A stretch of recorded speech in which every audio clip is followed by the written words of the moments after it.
शिवराज सिंह चौहान की अगुवाई में बीजेपी ने एमपी में प्रचंड बहुमत तो हासिल कर लिया, अपनी सरकार भी बचा ली, लेकिन फिर भी शिवराज सीएम बनेंगे या नहीं ये अभी तय नहीं है। मतलब साफ है कि शिवराज पहली पसंद नहीं है।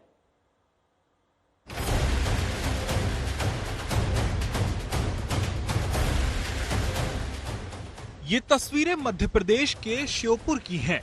शिवराज सिंह चौहान लाडली बहनों के बीच में हैं। कोई उन्हें रक्षा सूत्र बांध रहा है तो कोई तिलक लगाकर फूलों की माला पहना रहा है। जहां एक तरफ दिल्ली में मुख्यमंत्री के नाम को लेकर माथापच्ची चल रही है, वहां शिवराज सिंह महिलाओं में अपनी लोकप्रियता जाहिर कर रहे थे।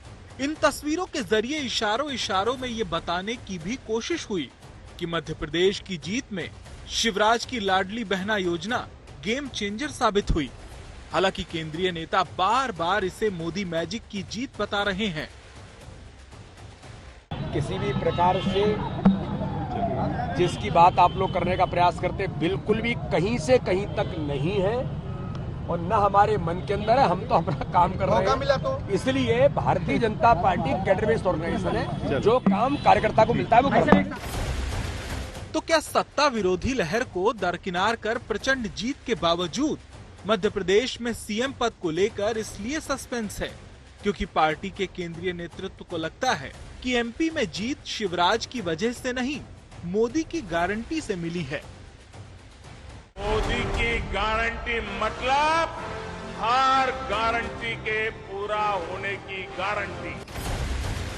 जाहिर है शिवराज को भी शायद पार्टी नेतृत्व के इरादों की भनक लग गई है, लिहाजा उन्हें यह बयान जारी करना पड़ा कि वो किसी रेस में नहीं है।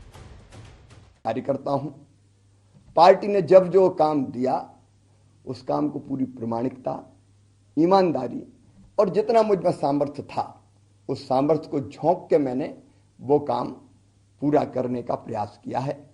मैं मुख्यमंत्री का दावेदार ना तो पहले कभी रहा और ना आज हूं। एमपी में सीएम की रेस में कई बड़े और चौंकाने वाले नाम हैं।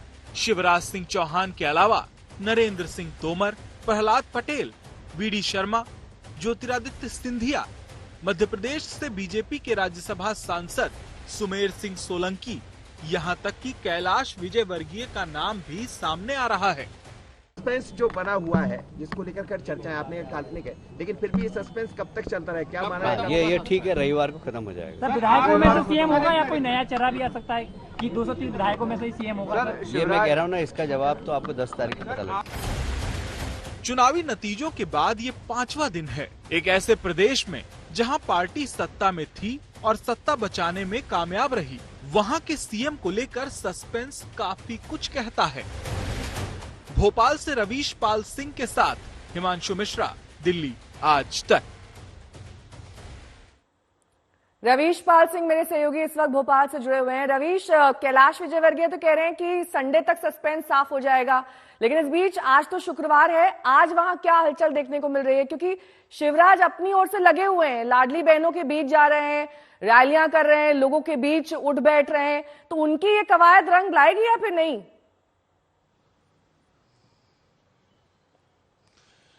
देखिए नेहा, कैलाश विजयवर्गीय ने कम से कम इतनी बात कह करके राहत तो दी है कई हद तक अटकलों के बाजार जो गर्म है उसको, कि रविवार तक सस्पेंस खत्म हो जाएगा। क्योंकि देखिए ये सस्पेंस इतना ज्यादा बढ़ गया है कि ये नामों पे चर्चा इतनी ज्यादा हो गई है कि हर किसी को अब रट गए हैं ये नाम कि मध्य प्रदेश में आखिरकार मुख्यमंत्री की रेस में कौन कौन शामिल है।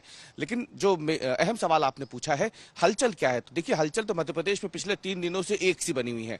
सीएम पद के जितने दावेदार हैं वो सब दिल्ली में है क्योंकि संसद चल रही है।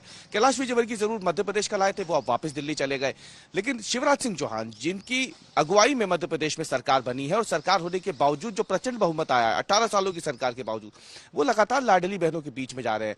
वो ये बताने का, ये जताने का कोई मौका छोड़ नहीं रहे हैं कि मध्य प्रदेश में उनकी लोकप्रियता अभी भी बरकरार है। वो भोपाल में होते हैं तो भोपाल में महिलाओं के बीच चले जाते हैं, उनके साथ बैठ के खाना खाते हैं। वो छिंदवाड़ा चले गए जहां पे 6 लोकसभा, 7 की 7 विधानसभा सीट भाजपा हार गई थी। कल वो श्योपुर गए थे जहां 2 विधानसभा सीट भाजपा हारी है जिले की। और आज वो दिग्विजय सिंह के गढ़ में जा रहे हैं, राघोगढ़, जहां से दिग्विजय सिंह के बेटे जयवर्धन सिंह बमुश्किल चुनाव जीत पाए हैं। बहुत मामूली अंतर से वहां पे भाजपा जो है चुनाव हार गई और पसीने छूट गए थे जयवर्धन सिंह को वहां चुनाव जीतने में। लेकिन भाजपा क्योंकि हारी है तो हारी हुई सीटों पे लगातार शिवराज सिंह चौहान का पहुंचना जारी है और वो इन सीटों पे जाकर के आला कमान को ये भरोसा दिला रहे हैं कि अगले साल जब लोकसभा चुनाव होंगे तो हारी हुई विधानसभा सीटों को जोड़कर ही सही, लेकिन मध्य प्रदेश की सभी 29 की 29 लोकसभा सीटें वो जिता करके आला कमान को यानी भारतीय जनता पार्टी को देंगे।